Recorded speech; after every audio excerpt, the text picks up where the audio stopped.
Bismillahirrahmanirrahim.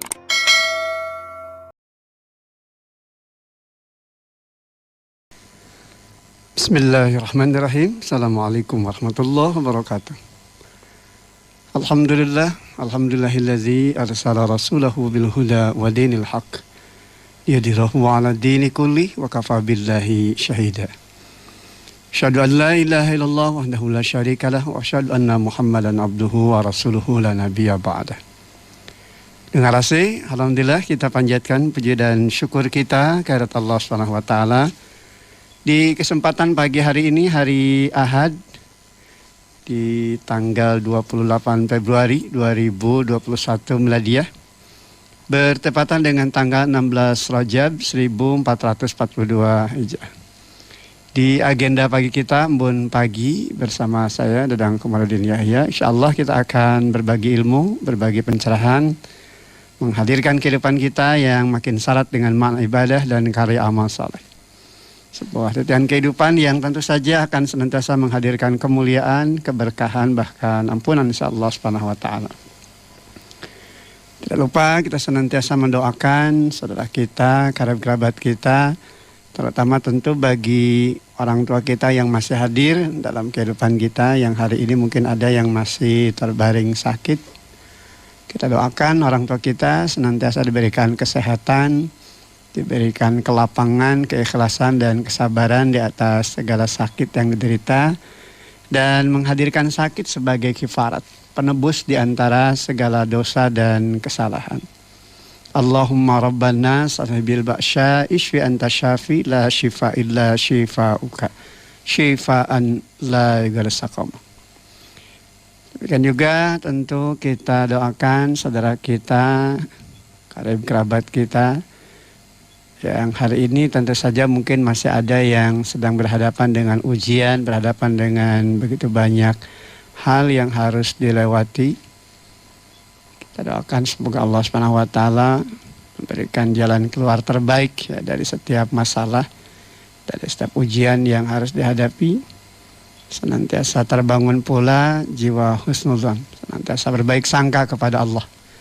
Betapa di balik setiap ujian, di balik setiap masalah yang dihadapi, sesungguhnya Allah Subhanahu wa taala senantiasa akan memberikan hikmah, memberikan nilai-nilai kebaikan di dalam kehidupan yang tentunya akan senantiasa memberikan nilai kehidupan yang jauh lebih baik dari apa yang mungkin hari ini dirasakan.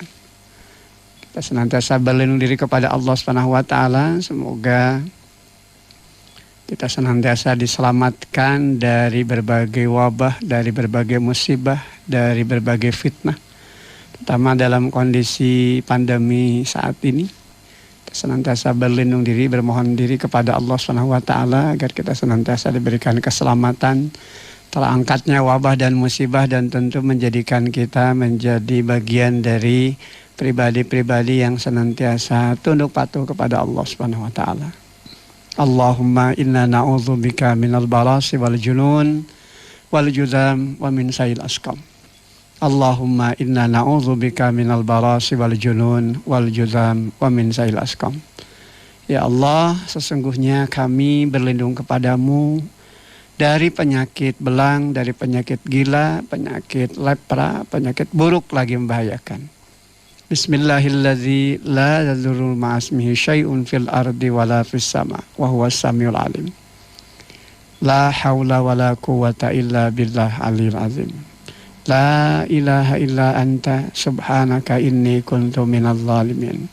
Hasbunallah wa ni'mal wakil, ni'mal maula wa ni'man nasir. La ilaha illallah wahdahu la syarikalah. Lahul mulku wa lahul hamdu yuhyi wa yumit. Wa huwa ala kulli syai'in qadir. Terima kasih. Di kesempatan pagi hari ini insyaallah tema kita menjemput pertolongan Allah. Menjemput pertolongan Allah. Kita akan baca surah Muhammad ya, surah yang ke-47 di ayat yang ke-7. A'udzubillahi minasyaitonirrajim. Ya ayyuhalladzina amanu in tansurullaha yansurkum wa yutsabbit aqdamakum. Wahai orang-orang yang beriman, jika kamu menolong agama Allah, niscaya Dia akan menolongmu dan meneguhkan kedudukanmu.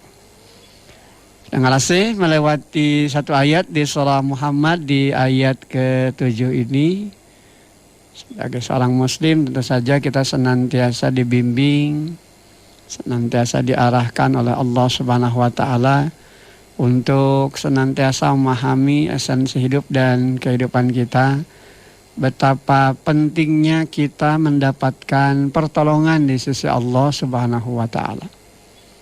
Dan Allah Subhanahu wa taala sesungguhnya senantiasa memberikan janji dan menjanjikan kepada hamba-hamba yang tunduk patuh kepadanya bahwa mereka pasti akan mendapatkan pertolongan, mereka akan mendapatkan kemenangan, akan mendapatkan keberuntungan dari setiap harapan-harapan yang senantiasa mereka idam-idamkan.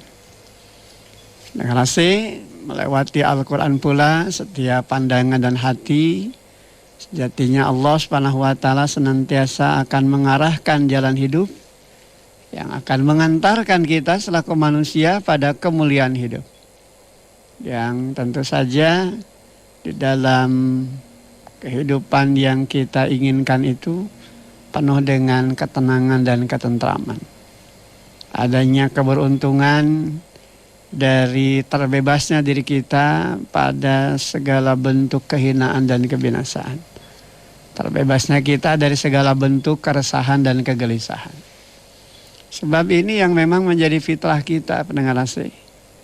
Ya, kalau kita hidup tidak tenang, kalau kita hidup tidak tentram, walaupun kita bisa memenuhi apa yang kita inginkan secara materi, ya tentu saja menjadi perkara yang sia-sia adanya, begitu kan.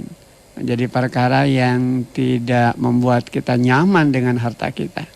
Sebab bagaimanapun berlimpahnya harta dan apapun yang kita inginkan bisa kita beli, kalau kemudian ketenangan tidak kita dapatkan, kalau kemudian ketentraman itu tidak hadir dalam kehidupan kita, ya percuma, begitu kan.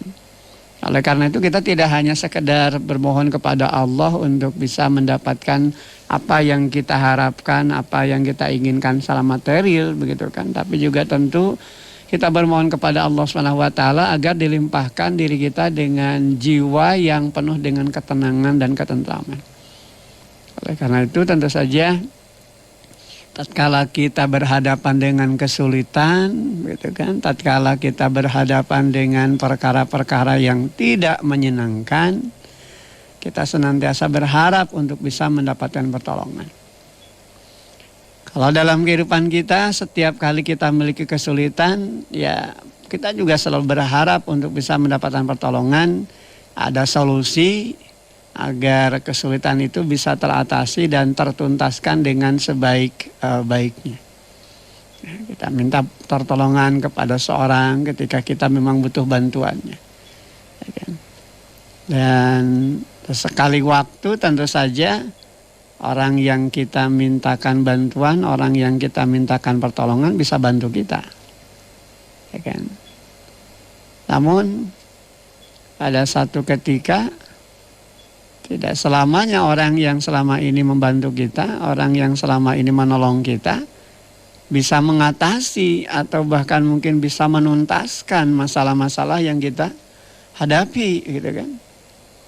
Oleh karena itu disinilah harus terbangun kesadaran bahwa kalau kita minta pertolongan kepada manusia, sehebat apapun manusia itu memberikan pertolongan, memberikan bantuan kepada kita, tetap saja ada saatnya ketika dia juga tidak bisa memberi solusi.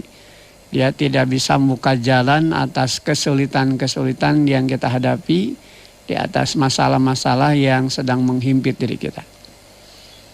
Dengan asih, sadarkah kita bahwa memang ini yang terjadi dalam kehidupan kita. Namun kadang-kala tadi ya faktor kecenderungan di mana kita lupa ya. Dan dilupakan begitu ya. Akibat memang kita senantiasa melupakan ya, kekuatan lain yang sesungguhnya sangat memberikan kepada kita bantuan dan pertolongan dalam kondisi apapun dan dalam situasi apapun? Ya jawabannya ya tentu saja kembali kepada Allah begitu kan. Hanya kadangkala tadi seringkali kita tidak sadar begitu kan, bahwa tidak setiap masalah itu bisa diselesaikan oleh manusia, ya kan. Ada saatnya ketika dia juga angkat tangan, bahkan bisa jadi cuci tangan gitu kan.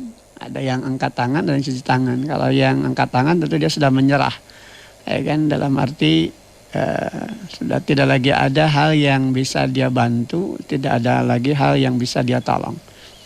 Adapun kaitan dengan cuci tangan tadi ya dia tidak mau tahu begitu ya, kamu dapat kesulitan masa bodoh gitu ya. Bahkan mungkin ada istilah anak muda itu kan EGP ya, emang gue pikirin gitu kan.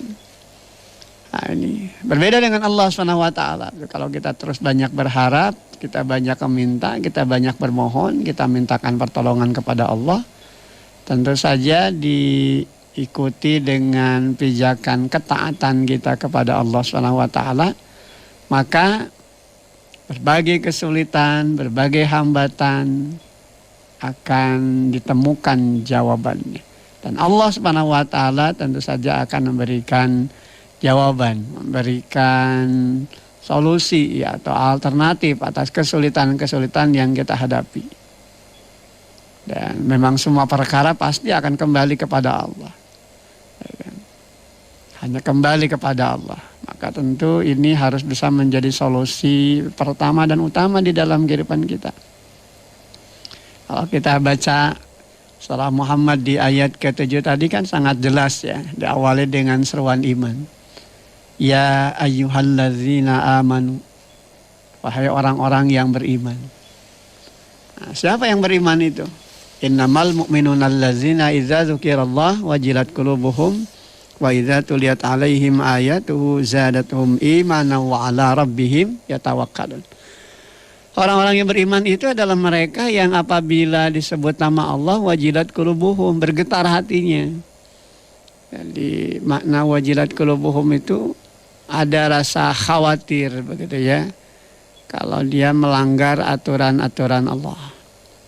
Jadi ada rasa khawatir, ayah kasihan gitu kan, lain nantang gitu kan. Justru malah yang muncul itu kegelisahan dalam dirinya kalau dia melanggar aturan Allah gitu kan.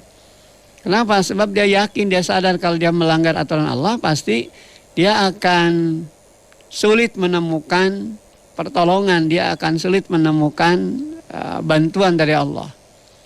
Jadi kalau kita ingin ditolong Allah ya tentu saja kita juga mengawalinya dengan rasa khauf ya, rasa takut. Bahkan ada getaran dalam hati itu kan tatkala disebut nama Allah. Jadi ada rasa takut manakala dia melanggar aturan Allah SWT. Sehingga dia senantiasa berada di dalam ketaatan. Orang yang beriman itu kan orang yang senantiasa diberikan janji dan harapan oleh Allah SWT dengan apa yang menjadi keinginan-keinginan mereka di dalam kehidupan. Intan surullah yansurkum, gitu kan. Jika kamu menolong agama Allah, niscaya dia akan menolongmu. Wa yusabit aqdamakum, dan meneguhkan kedudukanmu. Nah, yang dimaksudkan dengan menolong agama Allah itu apa? Hidup dalam ketaatan, begitu kan. Oleh karena itu untuk bisa mendapatkan pertolongan Allah tentu harus dipenuhi syarat dan ketentuan dari apa yang nanti akan bisa menjadi langkah awal hadirnya pertolongan Allah gitu kan. Jadi kalau kita saja dengan sesama manusia ketika kita ingin mendapatkan pertolongan, ingin mendapatkan bantuan, tentu ada langkah yang saya lakukan. Gunakan juga tentu dengan bahasa yang baik. Tunjukkan sikap kita, sikap yang tentu saja meyakinkan bahwa kita ini layak diberikan bantuan, dan kemudian kita juga bersikap sebagai orang yang tidak melecehkan begitu ya orang yang akan kita mintakan bantuan atau pertolongan. Sehingga ya gambaran dirinya tentu saja gambaran diri yang senantiasa memunculkan sikap-sikap yang orang mudah peduli begitu ya, mudah berempati dengan apa yang menjadi kesulitan-kesulitan kita di saat ketika kita menghadapi kesulitan tersebut. Ya kan? Nah, demikian juga tentu tatkala kita bermohon kepada Allah dan kita selalu berharap begitu ya, agar pertolongan Allah itu datang di dalam kehidupan kita, ya penuhi syaratnya, penuhi ketentuan-ketentuannya. Ya kan? Jadi dia senantiasa taat begitu ya. Bukan hanya tatkala disebut nama Allah dia bergetar hatinya, ada rasa takut, ada rasa khawatir kalau dia melanggar. Demikian juga tatkala diperlihatkan, demikian juga tatkala dibacakan ayat-ayatnya. Ya kan? Wa idza tuliyat alaihim ayatuhu zadatuhum imanan wa ala rabbihim yatawakkalun. Dan apabila dibacakan ayat-ayatnya, makin bertambah keimanan kepada Allah. Nah, ini yang harus senantiasa kita perhatikan ya dengan rasa. Bagaimana kita melihat bahwa apa yang terjadi di dalam kehidupan kita adalah bagian dari tanda-tanda kebesaran Allah. Ya kan? Kehidupan kita ini kan penuh dengan ayat-ayat Allah, ya kan? Ayat-ayat kauniyah yang harus menyadarkan kita tentang pentingnya kita dekat, pentingnya kita senantiasa hidup dalam ketaatan, ketundukan dan kepatuhan kepada Allah. Dan Allah SWT menjanjikan pertolongannya bagi mereka-mereka yang selalu siap menolong Allah, gitu kan. Dengan satu pemahaman tentu saja mereka selalu siap menghidup-hidupkan aturan-aturan Allah. Jadi cahagna macek orang Sunda malamun hayang dibantu. Kalau ingin dapat pertolongan dari Allah, ya tuturkeun atuh ka hayang Allah, gitu kan. Imah hayang dibantuan ku Allah, ingin bebas lepas dari masalah, tapi hirup nangan we masalah begitu ya, melanggar aturan-aturan Allah. Bahkan kemudian menghidup-hidupkan apa yang dilarang, apa yang dibenci, dan apa yang dimurkai oleh Allah. Ya rek kumaha datang pitulung ti Allah, gitu kan. Jadi kalau kita ingin dapat pertolongan ya tentu syarat ketentuannya ikuti gitu kan. Kalau kaitannya dengan kehidupan kita, ketika kita minta pertolongan kepada Allah, ingin lepas dari kesulitan, ingin lepas dari wabah, musibah, berbagai kesulitan-kesulitan dalam kondisi kehidupan kita hari ini. Maka hiduplah dalam ketaatan, hidupkan ketaatan kepada aturan-aturan Allah begitu kan. Nah, dengan menghidup-hidupkan aturan-aturan Allah tentu saja ini adalah bisa menjadi sebuah jalan yang akan membimbing manusia dari kegelapan kepada cahaya yang terang benderang. Jadi siap diatur gitu ya dengan aturan Allah. Jadi lamun hayang pitulung ti Allah. Ya, syarat ketentuan ini harus kita penuhi di dalam kehidupan kita. Nah, oleh karena itu saat pandemi seperti saat sekarang ini adalah sikap yang salah, begitu bahkan sikap yang keliru, ya. Ketika kita ingin bebas dari wabah, ketika kita ingin agar wabah dan musibah ini segera Allah angkat, segera Allah cabut, namun ritme ibadah kita justru makin melemah, malah kemudian muncul, ya kan, sikap-sikap yang justru melanggar aturan Allah. Jadi janganlah kita bikin hidup dengan menambah persoalan baru gitu kan, yang justru makin menjauhkan kita dari pertolongan Allah gitu kan. Nah, bagaimanapun tentu apa yang kita inginkan dari pertolongan itu hanya akan mungkin hadir manakala kita senantiasa berada di dalam garis hidup yang taat, patuh pada Allah gitu kan. Nah, hidupkanlah bagaimana kaitan dengan apa yang kita miliki hari ini dengan senantiasa membangun giroh, semangat.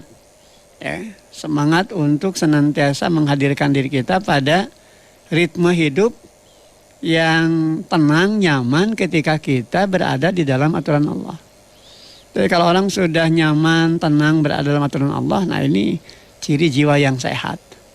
Tapi kalau ketika hidup, ritme hidupnya itu selalu saja bikin masalah, kemudian juga selalu melanggar aturan Allah, bahkan kemudian dia merasa nyaman ketika melanggar aturan Allah, berarti jiwanya sakit ya, nauzubillah min dzalik.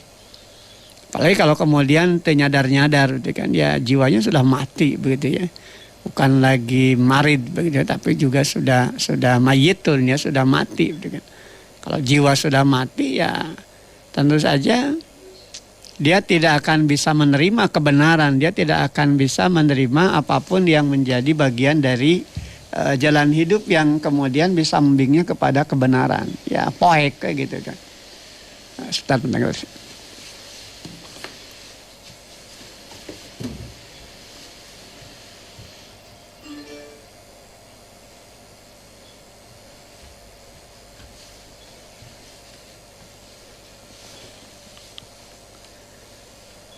Jadi hal yang paling mendasar yang tentu saja harus kita lalui tatkala kita ingin mendapatkan pertolongan Allah, ya ikuti apa yang senantiasa diarahkan oleh Allah.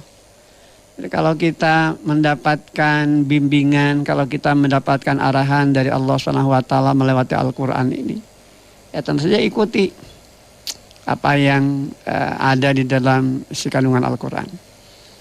Bagaimana Rasulullah SAW senantiasa mengikuti aturan-aturan Allah, menjalankan risalah kenabian dan kerasulan, mengajak umat pada jalan kebenaran.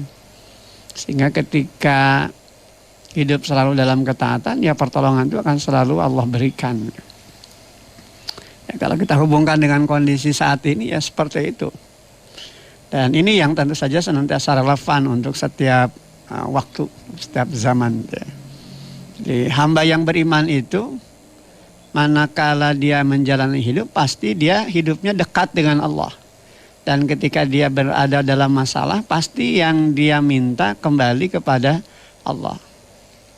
Dan menjaga begitu kan ritme hidupnya berada pada garis ketaatan itu. Seorang selama tebaha ya kan, tebengkok senembah.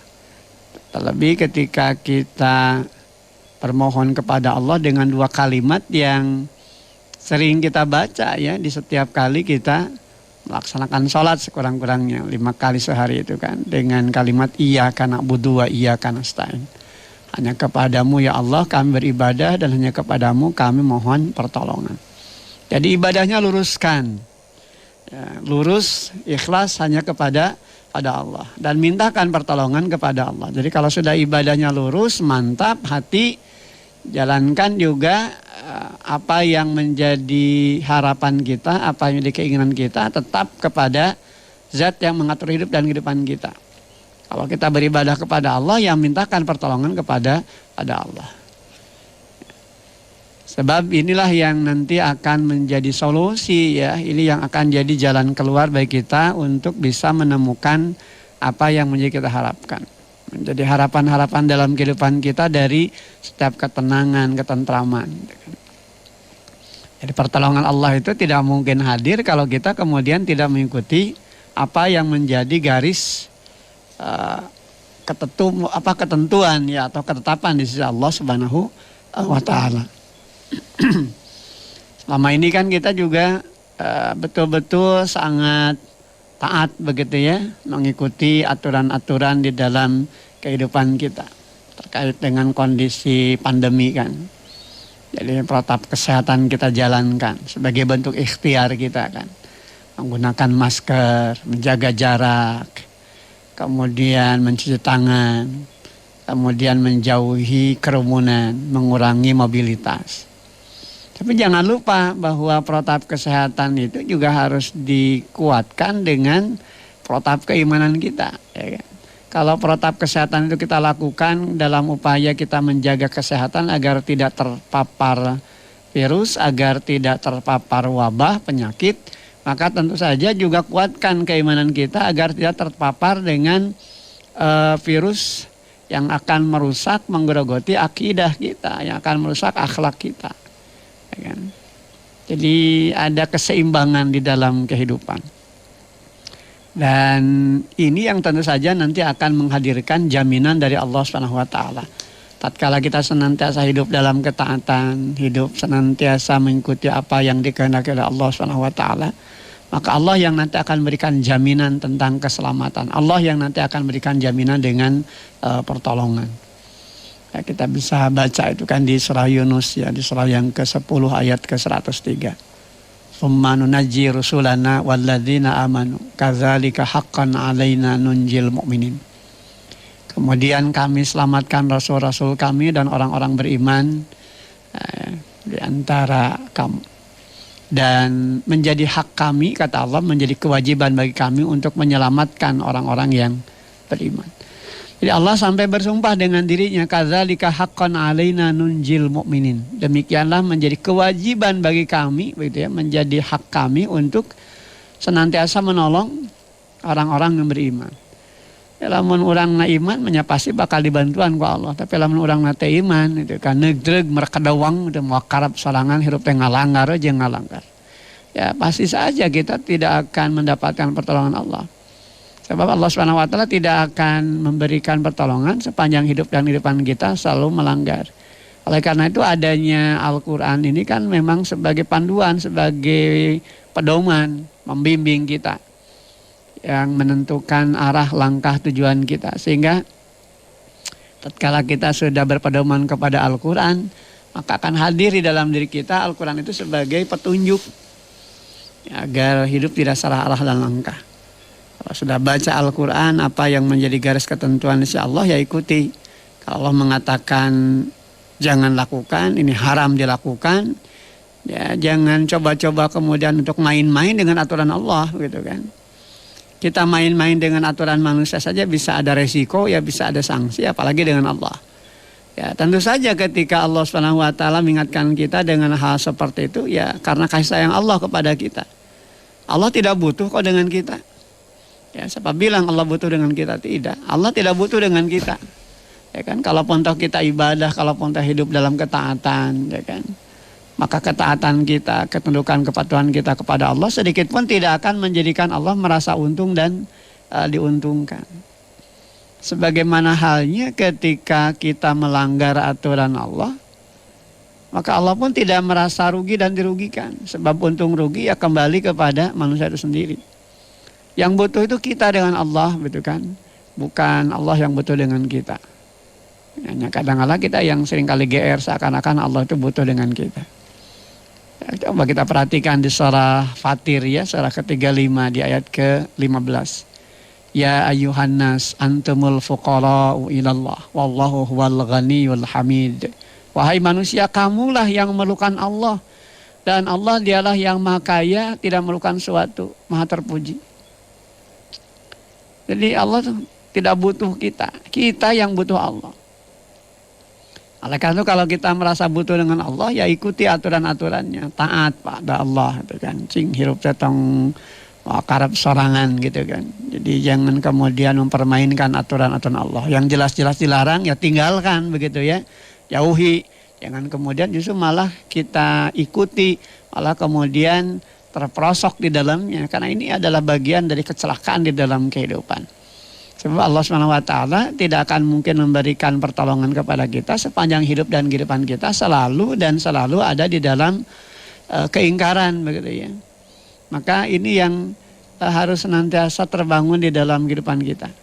Ya, satu ayat di surah Muhammad di ayat 7 ini sangat luar biasa begitu ya, mengingatkan kembali kepada kita pondasi hidup bagi manusia itu dilandasi dengan keimanan. Kenapa Allah mengawalinya dengan kalimat ya ayyuhalladzina amanu? Sebagai pelajaran buat kita bahwa ya kalau kita beriman ya cirinya akan terlihat dari apa? Dari sikap respon kita akan seruan Allah gitu kan. Jadi kalau seseorang itu beriman ya pasti ketika keimanannya benar kepada Allah dan benar-benar beriman kepada Allah, pasti dia akan respon. Dia akan mengikuti mau karab sorangan gitu kan. Jadi apalagi sampai kemudian terus-menerus hidup di dalam pelanggaran. Maka mari kita hiasi hidup dan kehidupan kita ini dengan senantiasa berada di dalam garis ketaatan, ketundukan dan kepatuhan kita kepada Allah Subhanahu wa taala. Ngerasa wabah kita ini kan sudah masuk di tahun pertama gitu ya, bukan berarti kita ngitung tahun wabahnya gitu ya, tapi tentu jadi pelajaran buat kita, jadi bahan koreksi dan evaluasi. Kalau setahun wabah ini belum juga terangkat, ada apa ini ya? Berarti ada sesuatu yang harus kita koreksi, ada sesuatu yang harus kita perbaiki gitu kan. Ya, bukan hanya sekedar kita ini gembar-gembor dengan urusan kesehatan, tapi kemudian kita juga tidak mengoreksi tentang perilaku kita selama ini. Perilaku kita kepada alam, bagaimana mensikapinya. Bahkan perilaku kita sebagai seorang hamba di sisi Rabbnya, gitu kan. Apa yang selama ini kita lakukan, perhatikan, evaluasi, koreksi. Nah, kalau kita perhatikan dan kita kembali kepada Al-Quran, ternyata wabah atau musibah itu terjadi, salah satu di antaranya adalah ketika manusia sudah hidup di dalam pelanggaran. Ketika manusia terus-menerus berada pada kondisi di mana dia senantiasa hidup nyaman dengan kezoliman, hidup nyaman dengan kejahatan dan kemaksiatan. Sehingga kemudian Allah berikan pelajaran, Allah berikan peringatan. Ya, kalau mereka-mereka yang diberikan pelajaran, mereka-mereka yang diberikan peringatan, tentu saja seharusnya dia sadar diri, begitu ya. Jadi ini kesalahan, ini harus diperbaiki. Maka cepat-cepat dia memperbaiki dirinya. Dengan cara apa? Ya tentu saja dengan cara memohon ampun kepada Allah, ya, senantiasa membangun jiwa istighfar. Jadi jiwa istighfar itu, semangat beristighfar itu bukan hanya sekedar membacakan astagfirullahaladzim, astagfirullahaladzim, bukan sekedar itu. Tapi bagaimana memaknai kalimat itu di dalam kehidupan, gitu kan. Loba istighfar tapi hari maksiat jalan terus, ya berarti belum istighfar, gitu ya. Kenapa? Sebab kalimat istighfar itu mengandung makna adanya dampak, begitu ya, adanya akibat dari apa yang dia ucapkan. Sama halnya ketika seorang itu melaksanakan sholat, begitu ya. Ketika dia melaksanakan sholat, ketika dia menjalankan ibadah kepada Allah, maka tentu ibadah yang dia jalankan itu ketika dijalankan dengan benar pasti akan ada dampaknya. Ya, kata kita ada efek gitu ya, ada pengaruh gitu kan. Jadi kalau kita sholat benar ya pasti apa yang kita lakukan ini sesuai dengan apa yang dikehendaki oleh Allah. Tercegahnya diri kita dari segala bentuk perbuatan keji dan munkar. Itu yang sholatnya benar gitu kan. Aqimis shalah inna sholata tanha anil fahsya wal munkar. Dirikanlah sholat, tegakkanlah sholat, karena sesungguhnya sholat itu dapat mencegah dari perbuatan keji dan munkar. Jaminan begitu dari Allah bahwa kalau manusia itu betul-betul menjalankan ketaatan, ketika sholat juga sholat dijalankan dengan apa yang semestinya dia bangun dalam kehidupannya, bukan sekedar gerakan-gerakan biasa, itu akan menghadirkan pengaruh, akan memiliki dampak, itu kan efek positif di dalam kehidupannya. Jadi dia bisa berupaya untuk senantiasa mencegah dirinya dari perbuatan keji dan munkar.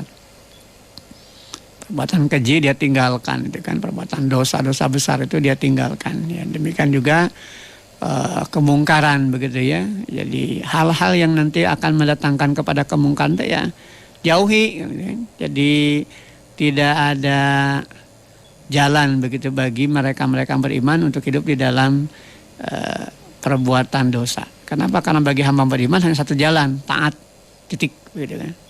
Kalau sudah taat, tentu saja Allah SWT akan mengapresiasi dengan keimanan itu sendiri. Tentu saja iman itulah yang nanti melandasi hidup dan kehidupannya.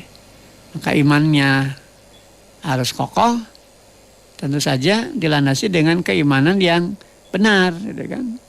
Jadi bukan sekedar pemoles bibir, bukan sekedar kata-kata saja kalimat iman itu, tapi dibuktikan dalam amal perbuatannya. Benar-benar dia bertauhid kepada Allah, ya kan, tidak mempersekutukan Allah dengan perkara-perkara yang tidak selayaknya diperserikatkan dengan Allah. Karena memang tidak ada suatu perkara yang layak diperserikatkan di Allah Subhanahu wa taala. Allah yang Maha Perkasa, Allah yang Maha Kuasa, lagi Maha Bijaksana. Maka ikuti aturan-aturan Allah Subhanahu wa taala. Ketika kita berjuang senantiasa hidup dalam ketaatan, itu artinya kita menolong agama Allah. Karena ciri orang yang betul-betul yakin dengan apa yang dijalankan dari agamanya ya taat. Maka ketika dia taat kepada perintah Allah, itulah gambaran bahwa dia menolong agama Allah, gitu kan. Dan ketika itu dilakukan, ketika itu dijalankan dengan sepenuh hati, dia hidup dalam ketaatan, pantang baginya untuk melanggar aturan Allah, maka Allah akan memberikan bantuan kepada dirinya. Ikan yansurkum, itu kan Allah akan memberikan pertolongan kepadamu. Jadi kalau ingin hidup di dalam bantuan Allah, kalau kita ingin mendapatkan pertolongan Allah, ya garis hidup kita tentu saja sesuaikan dengan apa yang dikehendaki oleh Allah Subhanahu wa taala. Sabit aqdamakum, bahkan Allah juga akan meneguhkan kedudukanmu. Allah akan membangun jiwa istiqomah dalam diri kita, mual galider gitu, tidak akan merasa sedih, tidak akan merasa berduka hati. Mari kita hiasi hidup dan kehidupan kita pendengarase dalam ketaatan. Jangan coba-coba melanggar aturan Allah, dan jangan kemudian mencari celah untuk berada pada garis kedurhakaan begitu ya. Kenapa? Sebab akan mengundang laknat Allah, mengundang azab Allah.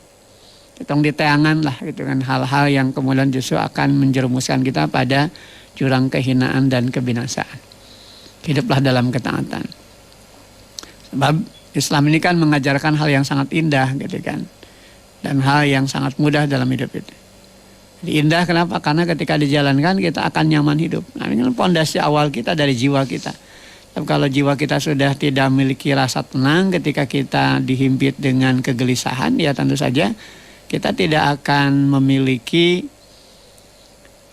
jalan untuk bisa hadir di antara jalan hidup yang membawa kita kepada ketenangan dan ketentraman tersebut. Maka jika kita ingin ditolong oleh Allah, maka perbaharui hidup dan kehidupan kita agar kita layak mendapatkan pertolongan Allah. Jangan sampai kita ingin dapat pertolongan Allah tapi hidup melanggar. Apalagi bikin agenda-agenda hidup untuk melanggar aturan Allah gitu kan. Sebab itu kan tidak sejalan ya dengan ayat ini kan. Ini kan sangat indah sekali lagi ayat ini. Ayat ke-7 di surah Muhammad ini. Ya ayyuhalladzina amanu intansurullah yansurkum wa yusabit aqdamakum. Hai orang beriman, jika kamu menolong agama Allah, niscaya Dia akan menolongmu dan meneguh. Jadi bentuk pertolongan kita kepada Allah itu dengan ketaatan begitu ya. Sekali lagi bukan berarti Allah butuh kita, tidak. Allah justru tidak memerlukan kita sedikit pun. Kita hidup melanggar juga Allah mati rugian. Ya kan? Jadi kalau kita hidup dalam ketaatan, Allah juga tidak akan merasa diuntungkan gitu kan. Ya kita yang untung, kita yang rugi. Maka kalau kita tidak ingin rugi, ya ikuti aturan Allah. Tuturkan kayang Allah gitu ya. Karena dari apa yang kita ikuti dari aturan Allah itu untuk menyelamatkan kita. Allah sayang pada kita. Jadi bebalnya hidup kita ini kan kalau kita disayang Allah tapi kita tidak merasa disayang Allah. Akhirnya hidupnya itu ya kemana saja arahnya, ya celaka begitu ya. Sama halnya kan ketika seorang anak disayang orang tua kemudian diingatkan ketika dia melakukan kesalahan. Ketika diingatkan lain narima, malah kemudian nyarekan, malah ngambek, malah kemudian mengatakan orang tuanya galak. Nah ini anak itu tidak paham gitu ya, esensi dibalik teguran orang tua. Teguran orang tua itu tidak ada teguran yang bermakna kebencian begitu ya, tapi maknanya kasih sayang. Tapi kalau orang sudah tidak merasa disayang oleh orang tuanya, ya pasti dia tidak akan menerima kebenaran. Ya sama halnya begitu, kalau manusia sudah bebal jiwanya begitu ya, sudah terpuruk dengan keimanannya, nauzubillah. Ya ketika ada kebenaran, ketika ada nasihat, ketika ada teguran terkait dengan perintah larangan, ya selonong boy saja, kita dilanggar saja aturan-aturan itu. Nah mudah-mudahan kita tidak termasuk dalamnya, dan tentu kita harus berusaha berjuang. Ya jangan sampai kita berada di dalam kisaran hidup melanggar aturan Allah. Ya karena sekali lagi kondisi saat sekarang ini kan kita butuh pertolongan Allah. Dalam setiap hal, dalam setiap perkara kita butuh pertolongan Allah. Kalau kita ingin dapat pertolongan Allah, ya ikuti apa yang dikehendaki Allah Subhanahu wa taala. Terima kasih.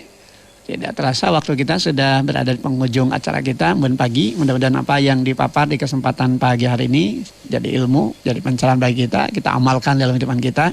Yuk hidup dalam ketaatan dan tinggalkan dosa, tinggalkan kejahatan, tinggalkan kemaksiatan. Karena itu hanya akan menjadi jalan datangnya kemurkaan dari Allah Subhanahu wa taala.